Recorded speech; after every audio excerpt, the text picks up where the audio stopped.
Jim Arrington, 81-year-old bodybuilder, and he's going to show us his gym set he built back in the 50s. And how were you able to build this, Jim?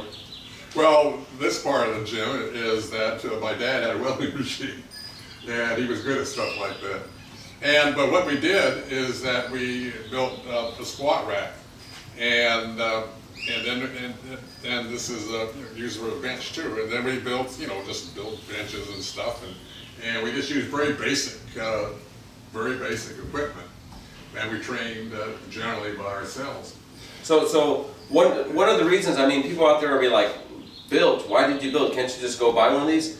Back when he started training, the only thing they sold was weights and this barbell. Other than that, there was no gym equipment, and there was no gyms you can get a membership to. You couldn't go and go to the college and work out at the gym there like they have now. They had gyms, but they didn't have gyms with the weights for bodybuilding. It was all strength training, physical fitness, things like that. So that's why you built this, because you couldn't purchase this stuff. Absolutely. And you want to build your body with weights. Right.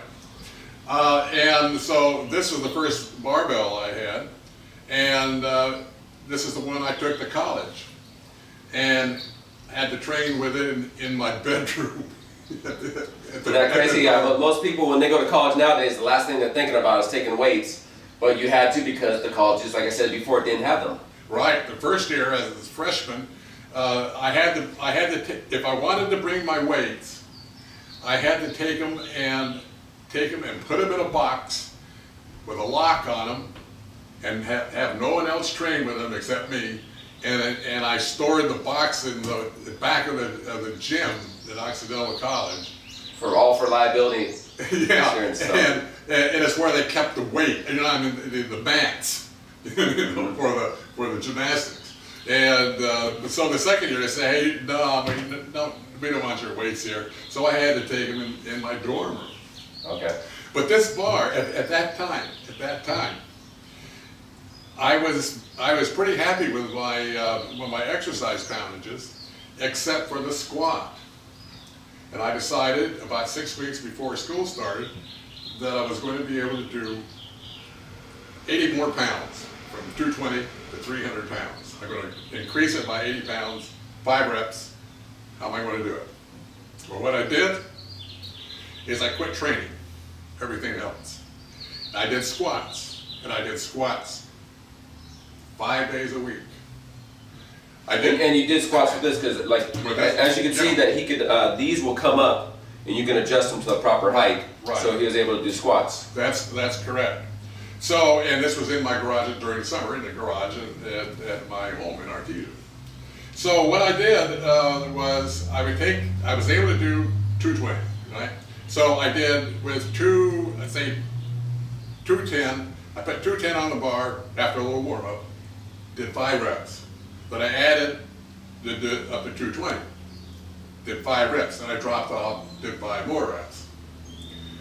Next day, I added the smallest weights that we had, which is 1 1/4 pound. Mm-hmm. I don't see any 1 1/4. Yeah, they're pretty small. I don't guess they survived. Yeah. But so I did all this same exercise, the same way, but with total of 2.5 pounds on the bar. Next day, 2.5 more pounds. So every day you just kept increasing until you hit your goal. How long did it take you to hit your goal? Well, I was doing about 25 pounds a week, and it was 5 times 2.5, whatever that is. That's about 14, 15 pounds, something like that.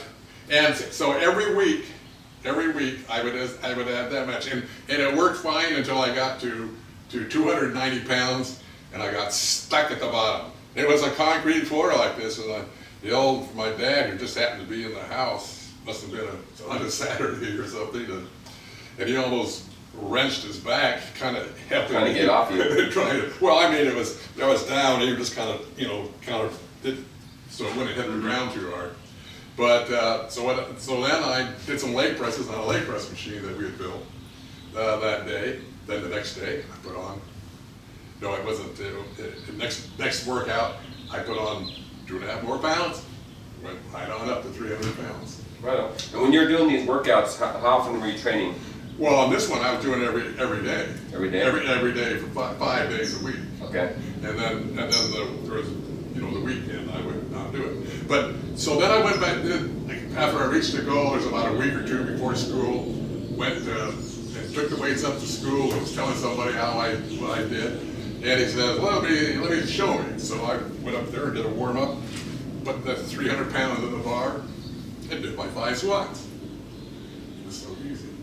So I did 5 more. And that was getting a little harder, but I could still do more. So I did 5 more. And I said, well, I guess I proved my point and put the bar back on the rack. Right on. And so that was one thing that I found in training, that if you specialize in one thing and do nothing else, you will be able to increase that. Did the same thing. So you would do that for those of you who are out there that have your weak spots in your muscles and you want to improve. You would say stop everything else and just concentrate on that for a couple weeks. Well, it'd be a month or two. Okay, and then but only do that. So you Right. only do these squats to improve your squat. That's all I did. Okay. And then when I was bulking up in 1961, when I was training for my first contest, I did the same thing for arms, because my arms still weren't very big, and they were still a little under 17, and so I did the same thing for arms. And So you quit everything else, did your arms gradually every day, every workout increase. Right. So let me get this. So when you quit everything else and you're just working your arms, were you working your arms 5 days a week? On the arms, I think I was just doing 3 days a week. Okay. And But normally before that, if you were just doing a regular workout, how often would you be working your arms? Well, back then we'd do everything 3 times a week. Mm-hmm. That's the way. That's the way it was back then. But now with all your years of experience and the way people train now and all the know-how, what would you recommend someone out there, how many times a week for a body part? Well, it depends on their age.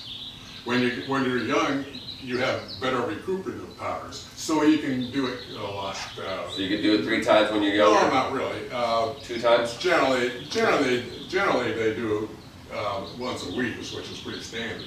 But they really work the heck out of the muscles, so it takes that long for it to get back. So let me ask you this then. So knowing what they know now, and you were doing 3 times a week on a muscle then, if you would have trained the way it is now, the 1 time a week, working that muscle harder, do you think you would have had better gains, knowing what you know now? Maybe. Maybe. Or would they maybe be equal? It could you get more rest for your muscle. It could be. It could be. I'm not going to go out and say, because in bodybuilding, gains come slow, and sometimes they come fast, and then they fall off, because just about anything works for a few weeks, but your body is very adaptive. So you got to always change it up. You've got to try to keep it confused, and so one thing will work fine for 2 or 3 weeks. Hey boy, I found the holy grail. Right on, and then you peak, and then you get nothing. So then you have to change it up. Yeah. So, And so that's and if you go through the exercise books, the records that you have when you have a home gym, you can see that you're going up, and then something happens, you overtrain and you get sick or. So would you recommend to people that are training to maybe just automatically have 2 to 3 different workout routines, so that every 2 to 3 weeks you switch to another one, and then you switch to another one 2 to 3 weeks after that, so that your body is always confused and you can always maximize your gains? That's a good possibility. I would recommend that. But the thing to do is to see if it works. Because the one thing, when I had the chance to interview Ken Waller, the last Mr. Universe, 1975, when Arnold beat the Hulk at the Olympia. Well, the main show was the Mr. Universe, and Ken Waller won the Mr. Universe. Well, I asked him, at one of Gold's gyms, I asked him, Ken, tell me, what's the secret of bodybuilding? And he said, do what works for you. And that was, that was it.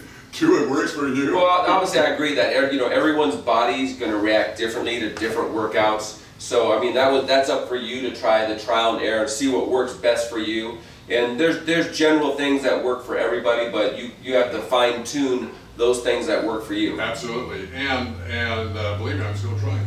I'm still searching. Well, yeah, you never stop learning, right? And you always want to keep trying to improve. And there's no such thing as a perfect body. And that's one thing bodybuilders do is they're trying to obtain a perfect body, knowing you'll never get it, but you can always improve what you have. Absolutely. And you've been training for how many years now? Well, I started in 1947 when Steve Reeves was Mr. America. Yeah, and now it's 2014, yeah. And you're still training. You're still searching. But I mean, obviously, you look pretty good for being 81 years old.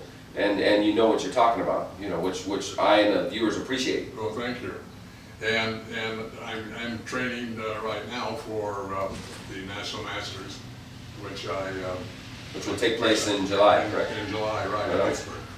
All right, Big Jim. So what's this machine right here?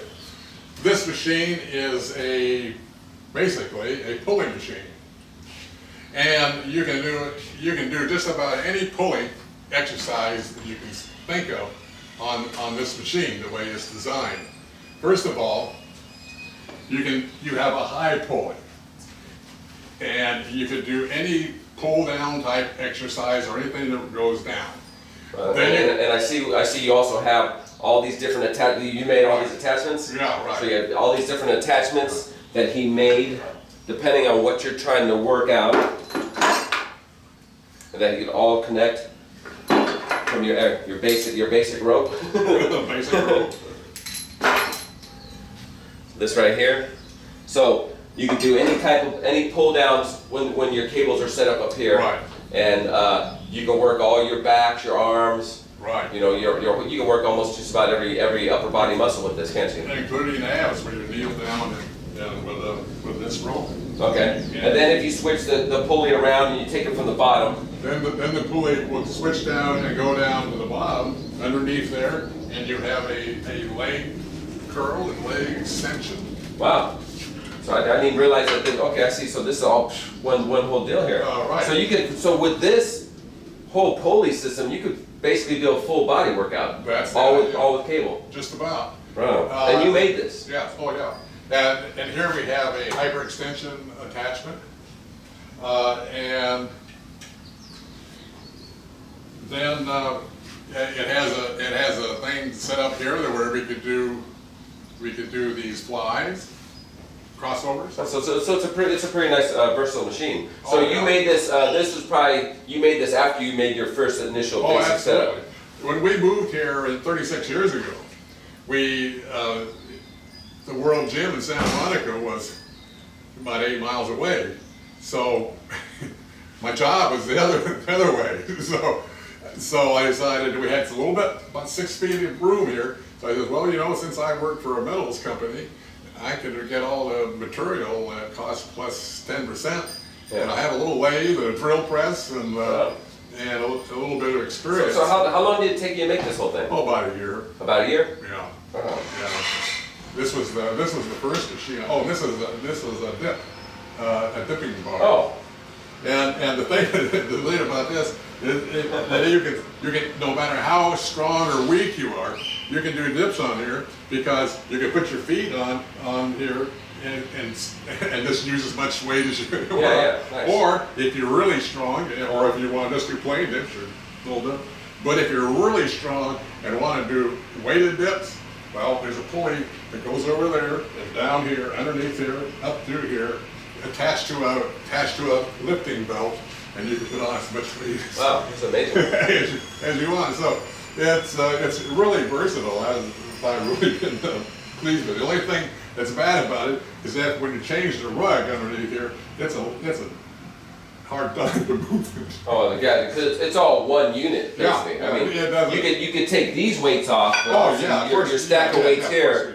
is going to be, yeah, I see, this is like a 2 to 3 man job to move this thing. Right. But so you've had this, so you built it like 30 years ago, you said? Yeah, about that, yeah. Yeah, wow. My first, I have the records here, and it was December of 79.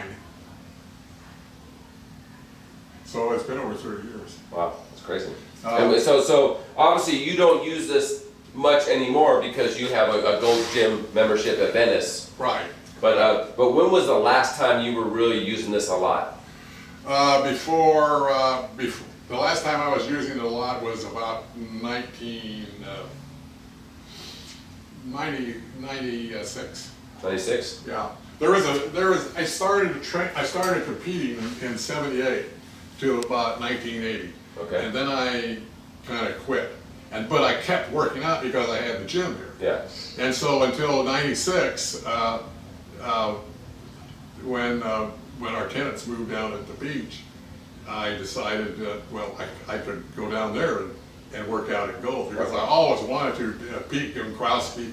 All the greats work out yeah, at Venice Gold. That's the original Gold's Gym, right? The Venice Gold. Well, it is original, but of course the original place was down on Pacific. Yeah. And which I trained at there when I was. But that's not there anymore, right? The one in, no, it's not. Yeah. It says Gold's Gym on it, but it's. Yeah, so it's like if any of you ever want to come out, you can buy day memberships, right, to work out the Venice Gold's Gym, and any given day when you're working out there, you're gonna see all types of bodybuilders.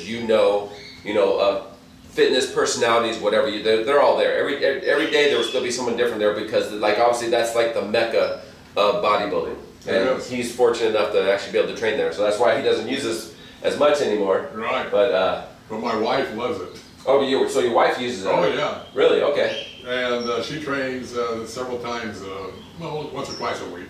Nice. She also plays tennis a couple of times a week. Okay, good. But no, she likes it. Okay. All right, Jim. So what's this last piece of equipment you have here? As I say, this is my pride and joy, my Smith machine.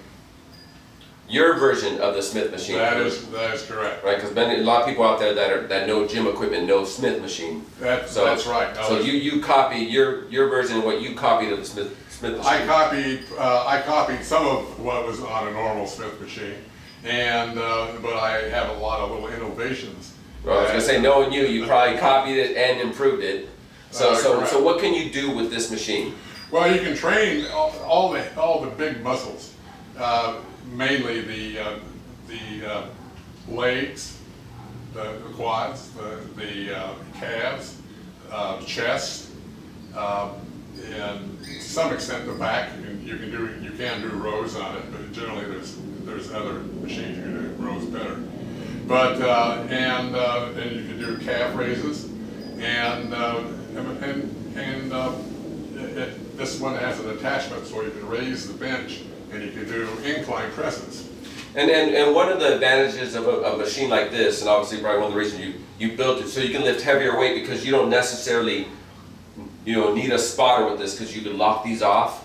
But obviously you always recommend working out with a partner, so someone can squat you. Also, a partner is going to motivate you. But I mean, that is one benefit of this, that you can work by yourself, do heavier weight than you normally could do with your other things. That's right. And not have to worry about without the spotter, you could just probably lock it off and be safe. Right, that is the main reason for a Smith machine, is being able to train by yourself and be able to catch it if you have a problem.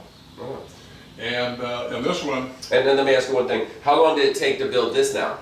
Well, the whole gym took about a year. Oh, so everything was Yeah. Okay, I thought you just with that one. No. So the whole thing was So did you start on the Smith machine first, or did you start on you did the cable system first? The cable system, the bench on that is the only thing in the entire gym that has a weld in it. Because all I had was gas welding, and I was running low on the tanks. So everything in this gym is bolted together. Nice. Right, but it held together and it works, right? Oh yeah, and so you can disassemble it. But the thing about a Smith machine is running on these rods, and to keep the bar level. And the way you do that is that it has a mechanism in the back and it's some wires that cross each other, and that keeps the thing whenever it moves. So you can get proper technique. So right, no, so the machine you get proper technique. Yeah. Because it always goes. But I'm saying that's another benefit of a machine like this. Oh, yeah. Is you may not be able to work all your balancing muscles like you can when you're doing free weights or a bench or whatnot, but you can get proper technique and isolate that one muscle you're working out. Yes, absolutely, absolutely, and it's safer. The machines are good in that they are safer, and you don't, you can't hurt yourself. Can't tweak yourself. Right. Exactly. But probably free weights are altogether are in general are probably better. Of course, because you're working more than that one muscle. Yeah, obviously, but you got to do with proper technique. That's where most people go wrong. Is they start off with bad technique. They start lifting heavier weight with bad technique, and then their muscles aren't developing correctly, or they're irregular, one side's bigger than the other, or whatnot. Or Right. you tweak something and you injure yourself. Right. Now this machine has something that's a little different for Smith machines. When doing squats on a regular Smith machine, your arms are way back here on the handle.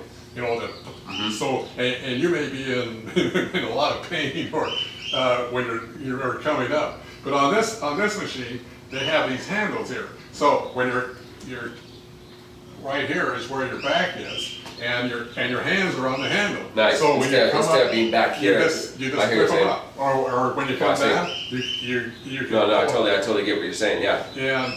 And the bar, and the other thing is the bar is the whole thing's made out of aluminum, all the moving stuff. Mm-hmm. So it's a lot lighter than steel. Now the Smith machines you see in the gyms these days, they have a counterweight. Yeah. So that's not a problem. But this one here weighs 35 pounds, the whole thing. Okay.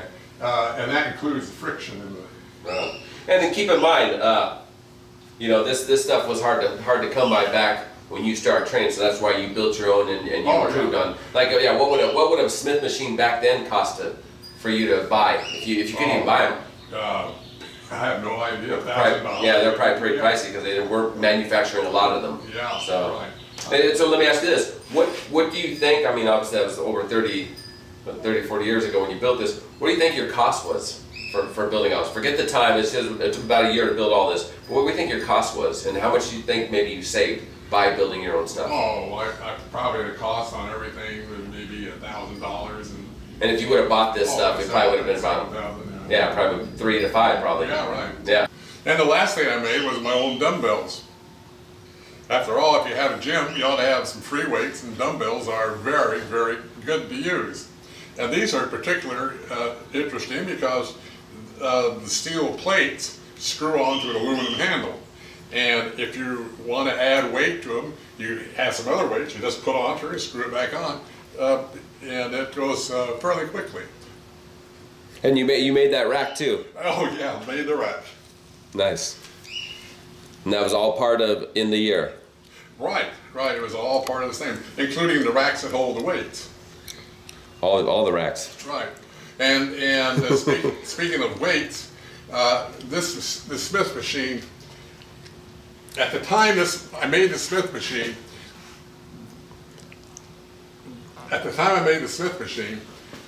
they had a real weakness. They used a piece of tube back here, and they'd always crack because they put too much weight on here. But this one here is a real solid aluminum angle, and the good thing is, and the bar is a little bit bigger. It's 1.5 inches rather than 1.8 inches, and it takes an Olympic plates, and I've had successfully with no problem over 500 pounds on there. These trophies here, I won in 1978 through 1980. That was my first foray in bodybuilding competition. Most of them are AAU, and a couple of them are just independent, like they had down there at Muscle Beach. And then, like I said, these are just some of the trophies. All your other Muscle Beach trophies are at your other place down there in Venice. Everything since 1996 are down in Venice, yes. Nice, and you have about this many down there. No, I got about 30, over 30. Oh, over there. 30. There's only about 10 or 12 here. Wow.